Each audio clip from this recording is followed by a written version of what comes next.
Hola, mi nombre es Nelson González, soy estudiante del profesorado de Historia en la Universidad Nacional del Comahue. El título de mi ponencia es La lectura compartida como estrategia mediadora en la enseñanza de la historia escolar.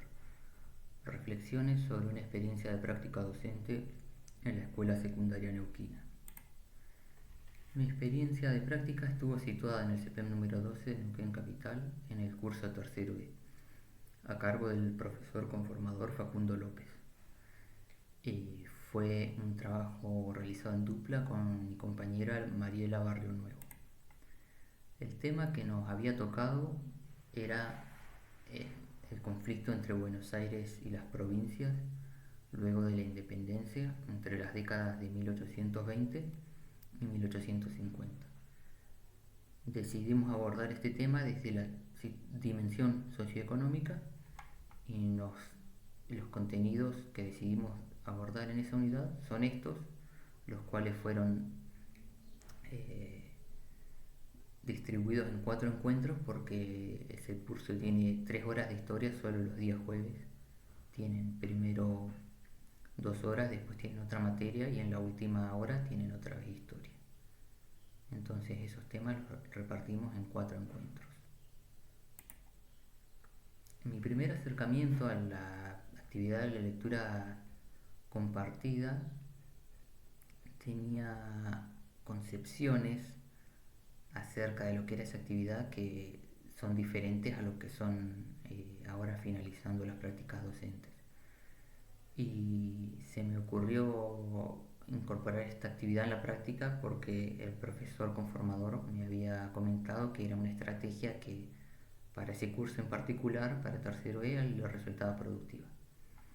Entonces mi reflexión es abordar la actividad de la lectura compartida como estrategia de enseñanza en la historia escolar.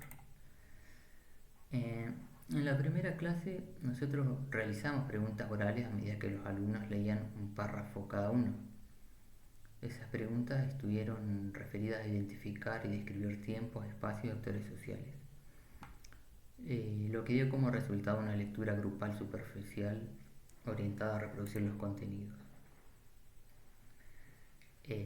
Luego de la primera clase, con la orientación de la docente conformadora, las observaciones y que me hizo en clases de consulta también, me replanteo las maneras de orientar, es decir, las formas de preguntar durante la lectura compartida. Y mi reflexión está guiada por un interrogante y es sobre el tipo de orientaciones orales que hace el profesor durante la clase para reconstruir el sentido histórico de los materiales. Los materiales que se utilizaron en los encuentros eran fichas de cátedra compuestas por nosotros, fuentes históricas, videos e imágenes. Esos materiales estaban secuenciados y incorporaban distintos tipos de consignas que fueron variando a medida que avanzábamos en las prácticas. Como había dicho antes, en la primera actividad que hice de lectura compartida, las consignas estaban relacionadas a identificar tiempos, espacios, actores sociales, lo que dio como resultado una lectura grupal. Las preguntas eran, por ejemplo, dónde se produjo una disgregación política, qué sucedió luego de la Revolución de 1810 o quiénes organizaron la política y la economía de las regiones. Preguntas que los alumnos podían responder fácilmente si comprendían las oraciones del texto de hoy. Eisenberg nos dice al respecto que hay distintas prácticas de lectura y no todas favorecen la construcción del pensamiento histórico. Hay prácticas de reproducción que no contribuyen al conocimiento histórico y prácticas que promueven el aprendizaje, como lo que son la lectura compartida. Yo lo que había hecho en la primera clase eran prácticas de reproducción. Para Eisenberg, la lectura compartida es una práctica en la que el docente guía en la reconstrucción de situaciones históricas. Es una práctica social que se lleva en el aula, en que se van entrelazando momentos de lectura con momentos de intercambio colectivo para pensar juntos en la situación histórica, tomando aportes de los textos. Y era lo que me había faltado a mí en la primera clase, pensar juntos. Bueno, en base a estos aportes y a las orientaciones de la profesora conformadora, ya para la segunda clase pensé otro tipo de preguntas orientadoras que las planifiqué en mi casa y las escribí para tenerlas anotadas a medida que llevamos a cabo la actividad de lectura compartida en la segunda clase. Acá hay algunos ejemplos de esas preguntas que yo las puse en cursiva para tenerlas como guías. Como verán, incluyen preguntas del tipo del por qué, del cómo o para qué, que ya no están referidas a identificar actores sociales o espacios o tiempo, sino más a el pensamiento.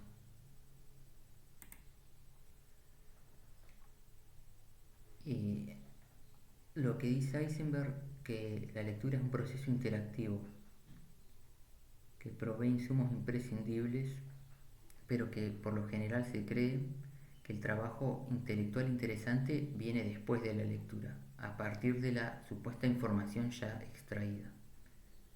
Pero lo que yo reflexioné es que se puede realizar trabajo intelectual a medida que se lee. Hay distintos tipos de preguntas, nos dice Eisenberg, como preguntas de descomposición, analíticas y globales. Las consignas globales tienen una vinculación directa con el contenido y una direccionalidad para que los estudiantes establezcan relaciones, reconozcan problemáticas o desarrollen explicaciones. Y son preguntas amplias. Yo ya a partir de la segunda clase comencé a utilizar preguntas de descomposición analíticas a medida que se llevaba a cabo el texto y también globales. Como decía antes, los materiales estaban secuenciados. En este caso, luego de leer una ficha de cátedra que hablaba sobre el avance de la frontera y los sectores sociales que participan en ese proceso, se agregaron a cada grupo un tema distinto. A un grupo, por ejemplo, le tocó trabajar con los gauchos y leer unas fuentes. Hubo un caso de una orientación que me llamó la atención porque un estudiante me preguntó que no encontraba la consigna 3. La consigna 3 decía qué relación hay entre los intereses, no, perdón, qué diferencia hay entre los intereses de los estancieros y los intereses de los gauchos durante el proceso de avance de la frontera.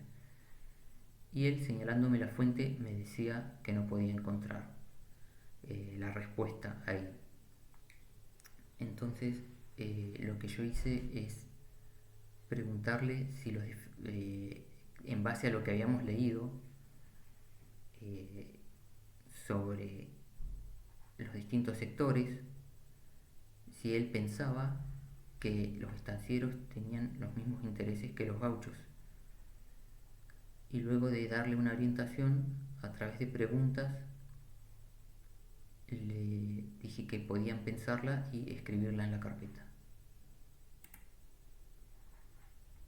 Entonces me surge también la reflexión de que si bien hay preguntas planificadas, como las que yo había escrito para que ellos respondan luego de leer las fuentes, y las preguntas que me había anotado casi en cursiva para desarrollar de forma oral, yo las había pensado para llevar a cabo las actividades, pero uno obtiene en la clase respuestas diversas que no siempre son las esperadas. Entonces me di cuenta que las preguntas orientadoras no solo son planificadas, sino que surgen otras preguntas orientadoras que son situadas. Y son situadas, las llamamos situadas porque surgen de un diálogo único y singular entre estudiante y docente que se dan dentro de una clase en particular. Y este diálogo surge luego de ofrecer materiales. Luego de ofrecer materiales, lo que me llamó la atención es la importancia de escuchar la respuesta de los alumnos para poder volver a preguntar. En base a esto, Isabelino Siede nos dice que la información que ofrezcamos es un ingrediente que será procesado de modo diverso según las categorías de análisis que se utilicen, los afectos que se conmuevan y las lógicas que predominen. un ejemplo, luego de ofrecer otra fuente histórica sobre un representante inglés que describe el consumo de las clases populares de productos manufacturados en Inglaterra, incluyó también una orientación por parte mía. Y vemos las respuestas que daban algunos estudiantes. Además de utilizar esos textos, fichas de cátedra de fuentes históricas, se trabajó también con otro tipo de materiales. Por ejemplo, un video, materiales secuenciados, por ejemplo, un video. El pensamiento Y un canal dominante, encuentro gestado en los países centrales, para establecía que cada trabajar país con debía temas especializarse en lo que hacía de mejor, los países como si esto último fuera algo natural y no un periféricos y producto de la centrales, los historia. conceptos de centro y periferia, Según esa división países internacional del trabajo, los industrializados y países en materias primas latinoamericanos, para al contar con abundantes luego recursos algunos naturales, comprenderán la han sido división internacional condenados a del la trabajo, producción de bienes tanto en el siglo primarios, XIX como en la y a los actualidad. países centrales, que disponen de abundante Los capital, alumnos les corresponde establecieron dedicarse a los relaciones bienes industrializados que requieren de tecnologías y más se fueron modernas. trabajando Los estructuralistas se a preguntan través del entonces, diálogo ¿por qué con no preguntas. podemos producir en América Latina bienes industrializados? Luego de haber leído esas fuentes y ver el video, yo había pensado una consigna de tipo global para que respondan de forma escrita, pero debido a que no me daba el tiempo porque era la última hora, decidí hacerlo de forma oral. La consigna era de qué manera se orienta nuestro país en el mercado internacional en la actualidad y en el siglo XIX. Entonces surge nuevamente un diálogo situado en el que los estudiantes, desde su realidad, de lo que observan ellos en el presente, dieron respuestas variadas a los que yo iba aportando más preguntas. Y ellos lograron, a través de un diálogo situado, orientador, ya no solo identificar tiempos y espacios actores de los materiales, sino construir pensamiento histórico. Entonces, vemos ahí cuál es la importancia de la pregunta en la enseñanza de la historia. Y también es importante en el aprendizaje de la historia. Al respecto, el profesor Víctor Salto, en un trabajo del 2027, nos dice que la pregunta constituye un factor importante y movilizador en la construcción de conocimientos históricos. Teniendo en cuenta todo esto, aporto unas reflexiones preliminares que desde mi experiencia me surgen. Una es que existe una necesidad de orientar por parte del docente en el aula y que dicha orientación puede hacerse desde la lectura compartida, así como también desde otros materiales. Esa orientación dependerá de varios factores, como los preconceptos que tengan los estudiantes, las preguntas que haga el docente y los estudiantes, desde el diálogo situado y desde los distintos materiales. Y la lectura compartida nos permite abordar contenidos y alejarlos de lecturas superficiales y repetitivas.